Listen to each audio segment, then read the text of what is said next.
अमृतसर में चल रहे हार्ट ऑफ एशिया के मुख्य सम्मेलन का आज प्रधानमंत्री नरेंद्र मोदी और अफगानिस्तान के राष्ट्रपति अशरफ गनी संयुक्त रूप से उद्घाटन करेंगे। इससे पहले शनिवार को सम्मेलन की शुरुआत हुई, जिसका एजेंडा आतंक की चुनौती का मुकाबला कैसे किया जाए रहा। हार्ट ऑफ एशिया सम्मेलन में करीब 40 देश और यूरोपियन यूनियन जैसे संगठन शामिल हो रहे हैं। पहले दिन अफगानिस्तान में शांति बहाली समेत कई समस्याओं पर चर्चा हुई। आतंकवाद को लेकर भारत सम्मेलन के दौरान पाकिस्तान को घेर सकता है। सम्मेलन में शामिल अलग अलग देशों के प्रतिनिधियों ने स्वर्ण मंदिर में दर्शन किए और ऐतिहासिक जलियांवाला बाग भी घूमने के लिए गए। प्रधानमंत्री नरेंद्र मोदी ने शनिवार को हरमिंदर सिंह साहिब यानी स्वर्ण मंदिर में माथा टेका और अरदास की। साथ ही दर्शन करने के बाद लंगर में लोगों को अपने हाथों से खाना भी परोसा। स्वर्ण मंदिर में पीएम मोदी के साथ अफगानिस्तान के राष्ट्रपति अशरफ गनी ने भी सिखों के सबसे पवित्र धर्म स्थल पर प्रार्थना की। इस दौरान मंदिर में मौजूद श्रद्धालुओं ने मोदी मोदी के नारे लगाए।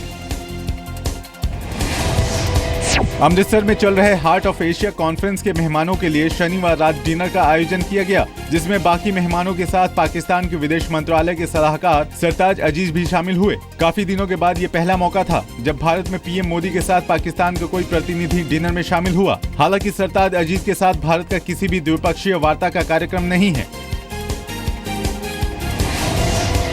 पीएम नरेंद्र मोदी ने जन धन खातों का दुरुपयोग करने वालों को चेतावनी दी है। शनिवार को मुरादाबाद में बीजेपी के परिवर्तन रैली में पीएम मोदी ने कहा कि जो लोग गरीबों के जन धन खातों का इस्तेमाल काला धन जमा कराने के लिए कर रहे हैं, उनका इलाज ढूंढा जा रहा है।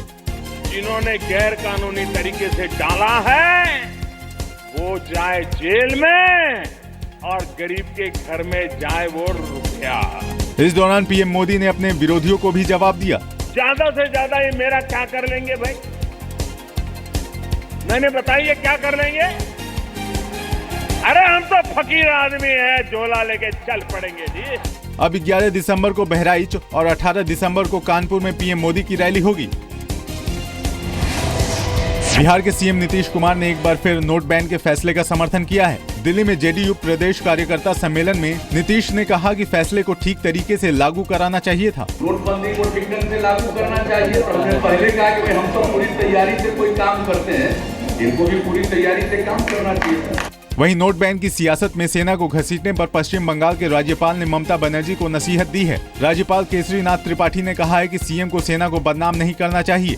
Every person should take care in making allegation against a responsible organization like army. राज्यपाल के बयान को ममता बनर्जी ने दुर्भाग्यपूर्ण बताया है और कहा है कि राज्यपाल केंद्र सरकार की भाषा में बात कर रहे हैं। अरुणाचल प्रदेश में असम राइफल्स के काफिले पर हुए हमले के बाद इलाके में सर्च ऑपरेशन चलाया जा रहा है। शनिवार को हुए हमले में असम राइफल्स का एक जवान शहीद हो गया, जबकि 9 जवान घायल हो गए हैं। घायलों में 4 जवान की हालत गंभीर है। असम राइफल्स के पीआरओ के मुताबिक हमला लोकडिंग जिले के वक्का में हुआ, जो भारत म्यांमार सीमा से करीब 20 किलोमीटर दूर है। असम राइफल्स के जिस काफिले पर हमला हुआ, उसमें 16 जवान शामिल थे। अहमदाबाद में 13,860 करोड़ का काला धन घोषित करने वाले कारोबारी महेश शाह को हिरासत में ले लिया गया है। अहमदाबाद में पुलिस और प्रवर्तन निदेशालय की टीम ने महेश शाह को हिरासत में लिया। अब इनकम टैक्स के अधिकारी महेश से पूछताछ करेंगे। महेश शाह ने इनकम डिक्लेरेशन स्कीम 2016 के तहत काला धन घोषित किया था, लेकिन जब स्कीम के तहत पहली किस्त के रूप में करीब 1500 करोड़ रुपए टैक्स भरने की बारी आई तो वो गायब हो गया। जो आईडी स्कीम था, आईडीएस स्कीम, उसके तहत कैसे टैक्स होने वाला है, क्या भरने का आएगा, क्या क्या इसके रिपरकशन हो सकते हैं, वो सब समझाया था। महेश शाह मामूली कारोबारी है। पिछले कुछ साल के दौरान इनकम टैक्स रिटर्न में शाह ने अपनी आमदनी 2 से 3 लाख रुपए सालाना बताई थी।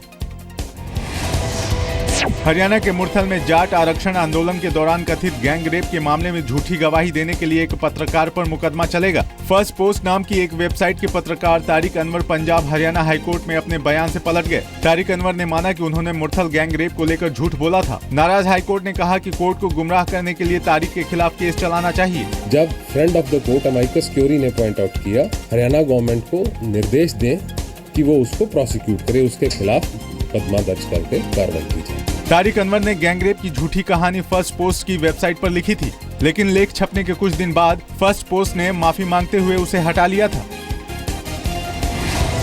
मनी लॉन्ड्रिंग के आरोपी मीट कारोबारी मोइन कुरैशी की पत्नी को प्रवर्तन निदेशालय ने पूछताछ के लिए बुलाया है।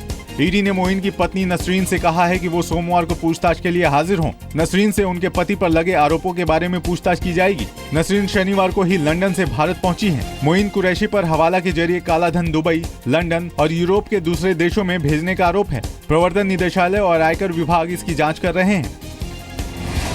IIM बेंगलुरु देश के 138 शहरों में आज 2016 की कैट परीक्षा करा रहा है। परीक्षा के लिए जारी निर्देशों के मुताबिक स्टूडेंट्स को जूता निकालकर परीक्षा हॉल में जाने की अनुमति होगी। वहीं पेन भी परीक्षा हॉल में दिए जाएंगे। 2 पालियों में होने वाली परीक्षा के लिए इस बार 2,32,434 कैंडिडेट्स ने रजिस्ट्रेशन कराया है। देश के 20 IIM इसी परीक्षा के आधार पर अपने यहाँ एडमिशन करेंगे।